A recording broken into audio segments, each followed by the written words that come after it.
रही दिल्ली की, लेकिन दिल्ली के अलावा बात अब उत्तर प्रदेश की करते हैं, क्योंकि वक्फ संशोधन विधेयक 2024 पर लोगों की राय जानने के लिए और उनके सुझावों को समझने के लिए जेपीसी का गठन किया गया था, जो इस बार के जो आने वाला बजट सत्र है उसमें अपनी रिपोर्ट पेश करेगी और इसके लिए लगातार बैठकों का दौर भी चल रहा है।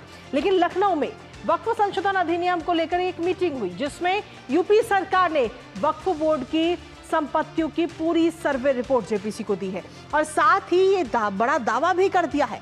दरअसल यूपी सरकार ने इस बैठक में अपना पक्ष रखते हुए कहा कि उत्तर प्रदेश में जिस भूमि पर राज्य वक्फ बोर्ड अपना दावा कर रहा है उसका 78% हिस्सा वास्तव में सरकार का है और वक्फ बोर्ड का उस पर कोई कानूनी मालिकाना हक नहीं है। इसके साथ ही यूपी सरकार ने यह भी कहा कि लखनऊ का बड़ा इमामबाड़ा, छोटा इमामबाड़ा और अयोध्या में स्थित बहू बेगम मकबरा भी सरकारी जमीन पर बना हुआ है। फिलहाल इसको लेकर अब नया विवाद भी छिड़ता हुआ नजर आ रहा, करेंगे इसी पर बात। लेकिन उससे पहले आपको बताते हैं कि लखनऊ में वक्फ संशोधन अधिनियम की मीटिंग में और क्या कुछ रहा है, ग्राफिक्स के जरिए आपको दिखाते हैं। तो ये मीटिंग हुई है और मीटिंग के साथ ही यूपी सरकार की तरफ से ये बड़ा दावा किया गया है। दरअसल इस मीटिंग में पूरी जो सर्वे रिपोर्ट है वो सौंपी गई और इस सर्वे रिपोर्ट के जरिए अगर हम देखें तो यूपी में वक्फ बोर्डों की जो पूरी जमीन है उसमें से 78% जमीन जो है वो सरकारी है, ये बात कही जा रही है। और साथ ही अगर हम देखें तो राजस्व रिकॉर्ड में 58,000 वक्फ संपत्तियां हैं। 1952 के राजस्व रिकॉर्ड से पूरा मिलान अब इन संपत्तियों का किया जाएगा। इसके साथ ही आपको ये भी बता दें कि ये जो पूरी बातचीत हो रही है, जो बैठकों का दौर चल रहा है जेपीसी का, वो अब आगे आने वाला जो बजट सत्र है उसमें पूरी रिपोर्ट इसको लेकर पेश की जाएगी। हालांकि रिपोर्ट में क्या कुछ होगा इस पर सभी की नजर लगातार बनी है, लेकिन फिलहाल इस पूरे मामले में अगर हम देखें तो एक नया मुद्दा इस वक्त उठता हुआ नजर आ रहा है। और इसी बीच सपा प्रमुख अखिलेश यादव की तरफ से योगी सरकार को घेरा है और क्या कुछ कहा है उन्होंने, वो एक बार आपको सुनाते हैं।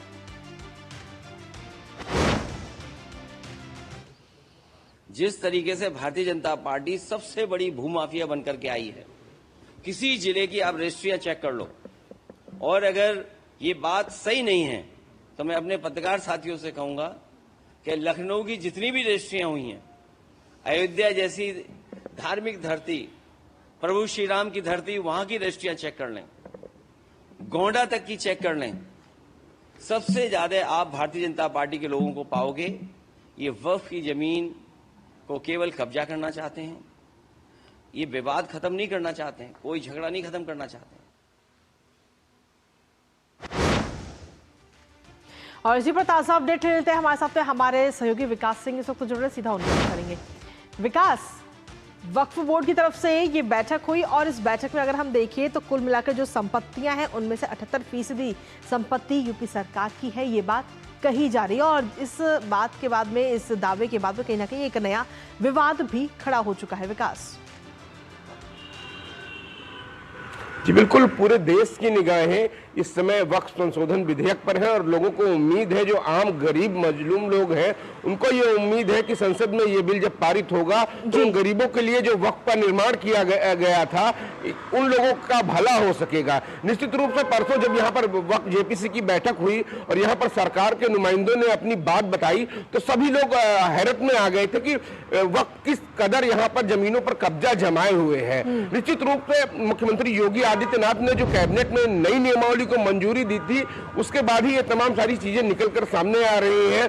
अब सीएम योगी ने इस बात को कहा भी है कि वक्त अगर भूमाफिया बनने की कोशिश करेंगे वहां के बैठे लोग तो उनको भूमाफिया नहीं बनने दिया जाएगा, कार्रवाई की जाएगी। इस नई नियमावली के आ जाने के बाद से जांच कराई जा रही है पूरे प्रदेश में उन जमीनों की जहां पर वक्त अपने अपने दावे करता है। इसके साथ साथ उन दावों का मिलान किया जा रहा है 1952 के राजस्व अभिलेखों से। इसी के तहत ये सारी बातें निकलकर सामने आई है कि 14,000 हेक्टेयर जमीन में से 11,000 हेक्टेयर जमीन तो सरकारी ही है। निश्चित रूप से जहां भी देखते हैं कहीं भी पुराने जगहों पर वक्फ अपना दावा कर देता है कि ये जमीन हमारी है, ये जमीन हमारी है। आम लोगों से कब्जे हटवाने के लिए अब नई नियमावली के अनुसार अगर वक्फ कहेगा तो उसके अभिलेखों की जांच की जाएगी, अनुसूची 5 और 6 के तहत उसकी जांच करने के बाद ही कोई कार्रवाई की जाएगी। निश्चित रूप से बड़ी बात है प्रदेश में, और आप सबकी निगाहें बनी हुई है। जो वक्फ संशोधन विधेयक संसद से पारित होगा और ये कानून पूरे देश में लागू होगा और जो आम गरीब है उसका भला हो सकेगा, जिसके लिए इसका निर्माण कराया गया था।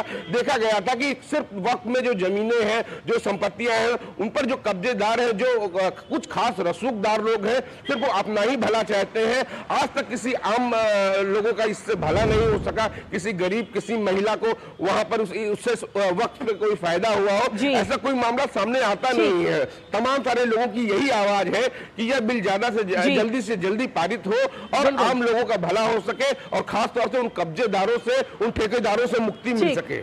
चलिए, फिलहाल बहुत बहुत शुक्रिया विकास, तमाम जानकारी हमारे साथ साझा करने के लिए। और इसी के साथ चलिए अब खबरों में आगे बढ़ लेते हैं और अगली महत्वपूर्ण खबर है अंतर्राष्ट्रीय जगत से जुड़ी, जहां अमेरिका के राष्ट्रपति डोनाल्ड ट्रंप ने शपथ लेने के साथ ही कई बड़े अहम फैसले लिए, जिससे पूरी दुनिया में हड़कंप मचा हुआ है। डोनाल्ड ट्रंप ने हमेशा बॉर्डर सिक्योरिटी को अपनी प्राथमिकता में रखा है और अब इसी संबंध में ट्रंप एक बार फिर से एक्शन मोड में नजर आ रहे हैं। जी हां, जिसकी वजह से मैक्सिको सीमा पर तनाव की स्थिति भी बन गई है।